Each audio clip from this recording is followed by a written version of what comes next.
പശ്ചിമഘട്ടത്തിലെ പച്ചവിരിച്ച താഴ്വാരയിൽ ഇലഞ്ഞിപ്പൂക്കളുടെ ഗന്ധമുള്ള ഒരു ഗ്രാമമുണ്ടായിരുന്നു. ഇലഞ്ഞിക്കാട്. പ്രശാന്തമായ അന്തരീക്ഷം, കൃഷി മാത്രം അറിയാവുന്ന കുറേ സാധു മനുഷ്യർ. എന്നാൽ പുറമെ ശാന്തമെന്ന് തോന്നിച്ച ആ ഗ്രാമത്തിൻ്റെ ഉള്ളിൽ ജാതിയുടെയും വേലിക്കെട്ടുകൾ ശക്തമായിരുന്നു. ഉയർന്ന ജാതിക്കാരും താഴ്ന്ന ജാതിക്കാരും രണ്ട് ലോകം പോലെ അവരവിടെ ജീവിച്ചു. ആ കാലഘട്ടത്തിലാണ് ഇലഞ്ഞിക്കാട്ടിലെ ഉയർന്ന ജാതിക്കാരനായ അപ്പവും താഴ്ന്ന ജാതിക്കാരിയായ നീലിയും തമ്മിൽ പ്രണയത്തിലായത്. ജാതി മതിലുകൾ തകർക്കാൻ പോന്നതായിരുന്നു അവരുടെ പ്രണയം. പക്ഷെ അത് അപ്പുവിൻ്റെ വീട്ടുകാർ അംഗീകരിക്കാൻ തയ്യാറായില്ല. അവർ ഗ്രാമത്തിലെ പ്രമാണിമാരുമായിട്ട് ചേർന്ന് ഒരു ക്രൂരമായിട്ടുള്ള തീരുമാനമെടുത്തു: നീലിയെ ഇല്ലാതാക്കുക. ഒരു രാത്രി ഒരു കത്തിയെരിയുന്ന ഓർമ്മയായി ആ രാത്രി ഇലഞ്ഞിക്കാടിൻ്റെ മനസ്സിൽ അവശേഷിച്ചു. വിജനമായ ഒരിടത്ത് വെച്ച് അവർ നീലിമയെ ജീവനോടെ തീയിട്ട് കൊന്നു. ഭയന്ന് വിറച്ചുപോയ അപ്പുവിനൊന്നും ചെയ്യാനായില്ല. ആരും കാണാതെ അവൻ ആ ഗ്രാമം വിട്ട് ഓടിപ്പോയി. പിറ്റേ ദിവസം നീലിയുടെ ശരീരം കത്തിച്ച സ്ഥലത്ത് നിന്നും കറുത്ത പുകയായിരുന്നു. സൂര്യനെ പോലെ മറച്ചുകൊണ്ട് ആ പുക ദിവസങ്ങളോളം നിലകൊണ്ടു.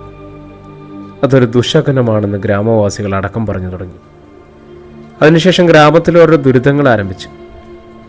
ആദ്യം കിണറുകളിലെ വെള്ളം വറ്റി, കൃഷിഭൂമി വരണ്ടുണങ്ങി, മഴ പെയ്യാതെയായി, വിശപ്പും ദാഹവും കൊണ്ട് മൃഗങ്ങൾ ചത്തുടങ്ങി, ഗ്രാമവാസികൾ പട്ടിണിയിലായി.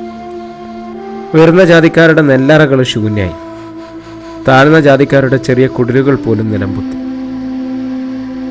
ഗ്രാമത്തിലെ പൂജാരി ഈ ദുരന്തങ്ങൾക്ക് കാരണം നീലിമയുടെ ആത്മാവിൻ്റെ ശാപമാണെന്ന് പ്രവചിച്ചു. ജാതിയുടെ പേരിൽ നിങ്ങൾ ചെയ്ത കൊടും ക്രൂരതയുടെ ഫലങ്ങളാണ് ഈ ദുരിതങ്ങൾ. ഇത് ആത്മാവിൻ്റെ ശാപമാണ്.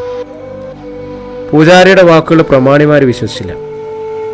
അവർ നീലിയെ കൊന്നത് ആരും അറിയാതിരിക്കാൻ ശ്രമിച്ചു. പക്ഷെ ദുരന്തങ്ങൾ വർദ്ധിച്ചുകൊണ്ടേയിരുന്നു. രാത്രികളിൽ ഗ്രാമങ്ങളിൽ നിന്നും നിലവിളികൾ ഉയർന്നു കേൾക്കാൻ തുടങ്ങി. ചിലപ്പോൾ അത് നീലിയുടെ നിലവിളിയാണെന്ന് അവർക്ക് തോന്നി. മാരക രോഗങ്ങൾ ഗ്രാമത്തെ ശ്മശാനം പോലെയാക്കി.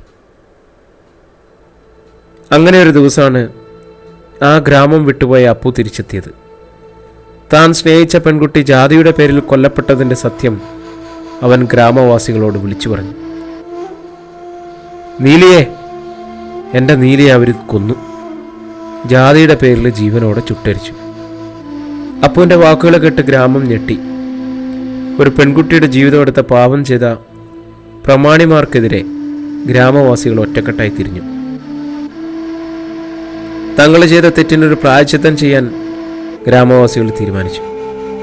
അവർ നീലിയെ കൊന്ന സ്ഥലത്ത് ഒരു ചെറിയ അമ്പലം പണിതു.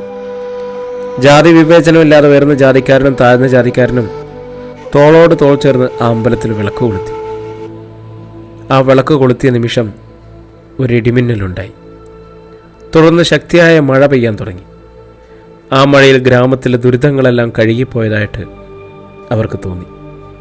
ഇലഞ്ഞിക്കാട് വീണ്ടും പഴയതുപോലെ പച്ചപ്പ് നിറഞ്ഞ പ്രശാന്തമായ ഗ്രാമമായി. നീലിയുടെ മരണം അവർക്ക് എന്നും മനസ്സിൽ ഒരു നോവായി അവശേഷിച്ചു. പക്ഷെ ആ വേദന അവരെ പുതിയൊരു ലോകം കെട്ടിപ്പടുക്കാൻ പ്രേരിപ്പിച്ചു. സ്നേഹത്തിൻ്റെ, സമത്വത്തിൻ്റെ, മാനുഷിക മൂല്യങ്ങളുടെ ലോകം.